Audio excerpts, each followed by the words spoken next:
السلام علیکم ناظرین، کیا حال ہے؟ میں ہوں آپ کا ہوسٹ حافظ علی حمزہ، ایک دفعہ پھر آپ کی خدمت میں حاضر ہوا ہوں حضرت آدم علیہ السلام کی ویڈیو لے کر کہ حضرت آدم علیہ السلام کا قصہ آپ کو معلوم ہے چل رہا ہے اور کچھ پارٹ ہو چکے ہیں، اور آج ہم انشاءاللہ نیکسٹ پارٹ شروع کرتے ہیں۔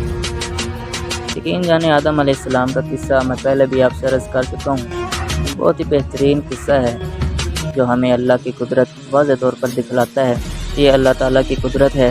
تو ناظرین، آگے کیا ہوتا ہے سارا واقعہ گزشتہ آپ کے ذہن میں ہوگا، تو آج کی ویڈیو شروع کرتے ہیں۔ تو آئیے بنا ٹائم کو ضائع کیے شروع کرتے ہیں with the real life story of Prophet آدم علیہ السلام۔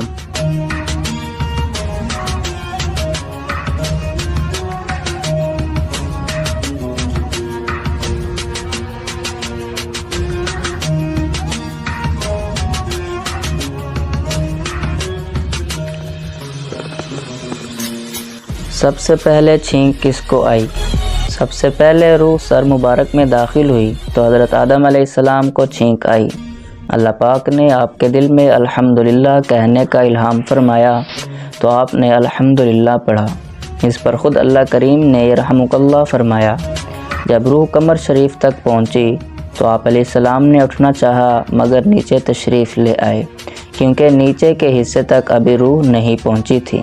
جب تمام جسم میں روح پہنچ گئی تو اللہ پاک نے آپ کو ارشاد فرمایا، اے آدم میں کون ہوں؟ آدم علیہ السلام نے عرض کی، تو اللہ ہے، تیرے سوا کوئی معبود نہیں، آپ ہی عبادت کے لائق ہیں۔ اللہ پاک نے ارشاد فرمایا، تم نے صحیح کہا۔ ترمذی شریف میں ہے کہ اللہ پاک نے آپ کو ارشاد فرمایا، اے آدم فرشتوں کی اس بیٹھی ہوئی جماعت کے پاس جاؤ اور کہو السلام علیکم۔ چنانچہ انہوں نے السلام علیکم کہا تو فرشتوں نے جواب دیا، علیک السلام ورحمۃ اللہ۔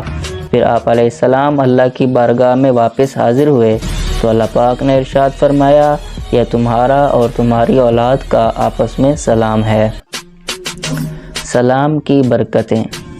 اس واقعے سے یہ بھی پتہ چلا کہ سلام کرنا بہت پرانی سنت ہے، لہٰذا سلام کو عام کریں اور خوب رحمت خداوندی سے حصہ پائیں۔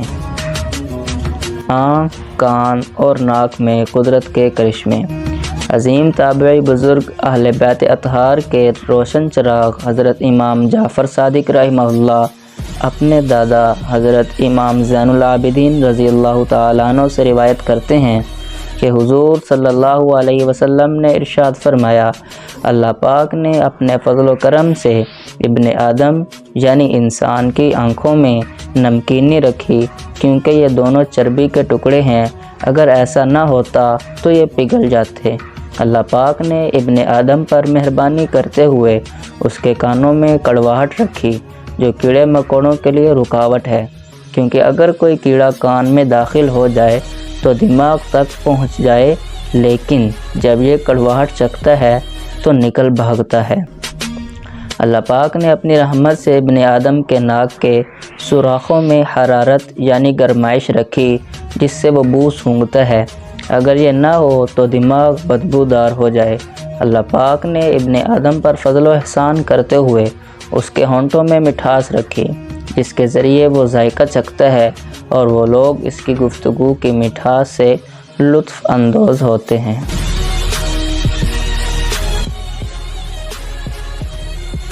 تو یہ تھا آج کا واقعہ، امید ہے آپ کو ویڈیو اچھی لگی ہوگی۔